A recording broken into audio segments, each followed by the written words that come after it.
Halo football lovers, selamat datang kembali di channel Seniman Bola. Real Madrid akhirnya sukses menyabet gelar juara La Liga Spanyol musim 2019-2020 setelah berhasil mengalahkan Villarreal di pekan ke-37. Dua gol dari Karim Benzema di menit 29 dan 77 mengunci kemenangan 2-1 atas The Yellow Submarine. Kemenangan ini tentu membawa kebahagiaan bagi para pemain dan fans Real Madrid di seluruh penjuru dunia. Namun, hal tersebut sepertinya tidak terlalu dirasakan oleh salah satu pemain El Real, yaitu Gareth Bale. Musim 2019-2020 memang sepertinya bukan musim terbaik Bale bersama Real Madrid. Di musim ini, pria asal Wales ini hanya bermain sebanyak 20 kali, di mana dirinya hanya 6 kali tampil penuh selama 90 menit, dan hanya mampu mencetak 2 gol saja. Kondisi tersebut sangat menurun dibandingkan dengan musim lalu. Pada musim 2018-2019, Bale bermain sebanyak 26 kali dengan mencetak 11 gol dan 5 assist. Tentu penurunan tersebut terbilang sangat buruk bagi pemain sekelas Bale, yang sempat menjadi pemain termahal di dunia beberapa waktu lalu.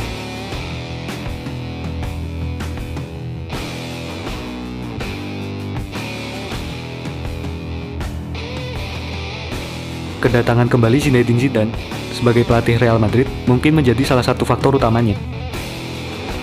Kabar kurang harmonisnya hubungan antara Zidane dengan Bale disebut-sebut sebagai akar utama permasalahan. Walaupun sebenarnya pada konferensi pers, pelatih asal Prancis ini selalu membantah hal tersebut. Tapi faktanya memang Bale terus-terusan menjadi cadangan. Sangat jarang menjadi starter, terutama pada beberapa laga terakhir. Dan akhir-akhir ini, tingkah dan gestur yang diperlihatkan Bale seolah-olah menunjukkan ketidakseriusan tengah menjadi sorotan media. Masih menjadi misteri, hal apa yang membuat Bale tidak menjadi pilihan pertama Zidane pada timnya. Coba kita kesampingkan terlebih dulu isu keretakan hubungan Zidane dengan Bale dan lebih fokus melihatnya dari segi taktik. Secara taktik, Real Madrid sering menggunakan formasi 4-3-3 sebagai formasi utama. Ketika dimainkan, Bale biasanya ditempatkan sebagai penyerang kanan. Beberapa kali juga, mantan pemain Tottenham Hotspur ini ditempatkan di posisi lain, seperti sayap kiri, kanan, hingga penyerang tengah. Bale sempat menjadi penyerang tengah kala Real Madrid menghadapi Barcelona pada Desember 2019. Pada laga El Clasico yang berakhir dengan skor kacamata itu, Zidane menggunakan formasi 4-1-2-1-2, di mana Bale diduetkan dengan Karim Benzema di depan. Bale musim ini juga pernah bermain sebagai gelandang serang pada formasi 4-2-3-1. Tapi secara keseluruhan, Bale memang lebih sering dimainkan sebagai penyerang kanan. Sejak di Tottenham Hotspur, Bale memang cocok menjadi seorang inside forward ataupun wide target man sebelah kanan. Posisi yang sama juga Bale jalankan di timnas Wales. Posisi penyerang kanan ini memang sepertinya menjadi posisi terbaik untuk memaksimalkan potensi Bale. Sejak bergabung ke Real Madrid pada musim 2013-2014, Bale hampir selalu menempati posisi tersebut, menjadi salah satu dari trio BBC yang legendaris, yang berhasil mengantarkan Real Madrid juara Liga Champions secara berturut-turut. Kemampuannya untuk melakukan cut inside, kecepatan, kontrol bola yang baik, shooting, serta postur yang bagus untuk memenangi duel-duel udara menjadikan Bale salah satu pemain yang komplit. Namun seiring berjalannya waktu, situasi mulai berubah. Mulai seringnya Bale mengalami cedera, serta masuknya pemain-pemain baru di posisi yang sama, membuat Bale kini harus bekerja lebih keras untuk bisa mendapatkan jatah pemain utama.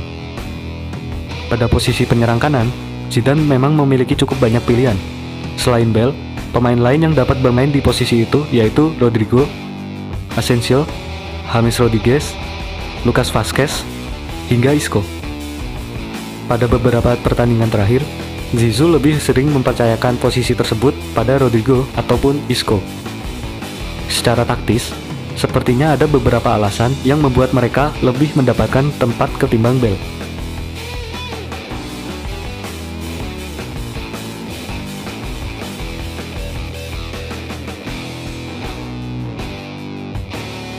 Zidane nampaknya cenderung lebih menyukai pemain dengan fleksibilitas posisi yang baik.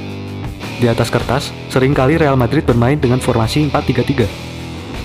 tapi penerapannya di atas lapangan tidaklah sekaku itu.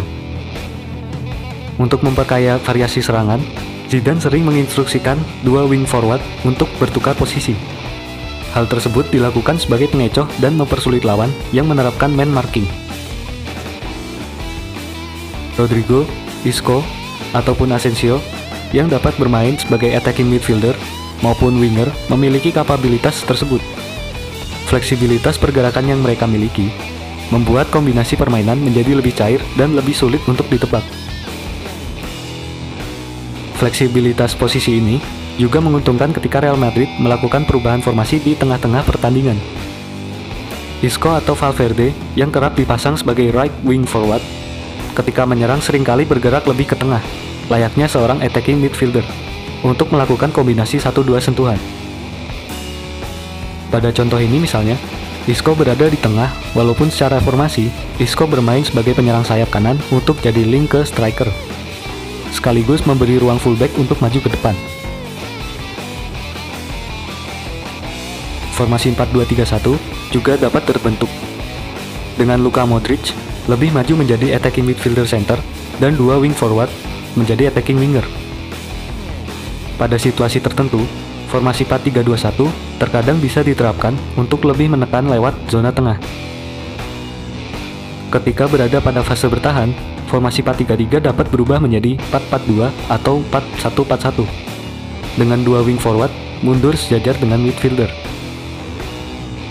Dalam beberapa pertandingan, sering juga terlihat seperti 4-4-2 diamond atau 4-4-1-1, dengan Valverde atau Rodrygo menjadi shadow striker di belakang Benzema.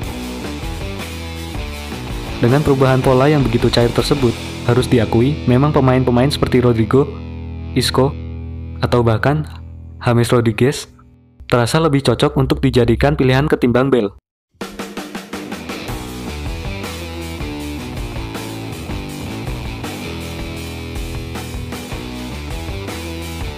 Selain fleksibilitas posisi, hal lain yang mungkin menjadi pertimbangan Zidane dalam memainkan Bale adalah kontribusinya dalam bertahan. Zidane membutuhkan pemain depan yang mampu melakukan pressing dengan intensitas dan agresivitas yang tinggi. Untuk hal ini, Valverde yang berposisi asli sebagai midfielder lebih menjadi pilihan karena kemampuannya dalam melakukan pressing. Rodrygo juga memiliki agresivitas yang cukup tinggi untuk melakukan pressing. Misalnya, pada laga melawan Villarreal, ketika sedang tidak menguasai bola, Real Madrid tetap menjaga struktur 4-3-3. Namun terdapat rotasi di mana Kroos dan Modric maju ke depan. Benzema bergeser ke kanan, sedangkan Hazard dan Rodrygo mundur menjadi midfielder, mengisi posisi yang ditinggalkan Kroos dan Modric untuk melakukan blok di area tengah. Bola berhasil direbut. Modric yang bertransformasi menjadi attacking midfielder center segera melepaskan umpan ke Benzema di sebelah kanan dan terjadilah gol. Ketika situasi sedang unggul, Zidane biasanya memasukkan Lucas Vazquez yang memiliki atribut defensif lebih baik untuk menjaga sayap kanan. Kemampuan Gareth Bale secara defensif sebenarnya tidak tergolong buruk, terutama karena di awal karirnya di Southampton maupun Tottenham berposisi asli sebagai bek kiri. Walau demikian, jika dilihat dari data statistik dan juga heatmap, dalam beberapa pertandingan terakhir, memang nampak Bale tidak banyak bergerak untuk membantu pertahanan.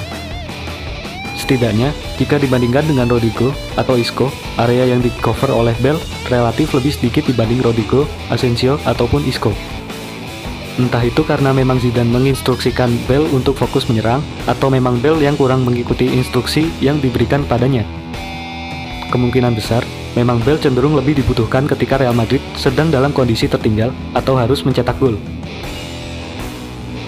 Hal tersebut cukup terbukti dengan catatan gol dan assist yang Bale miliki. Walaupun ia bermain lebih sedikit, namun catatan ofensifnya masih sedikit di atas Isco dan Rodrygo.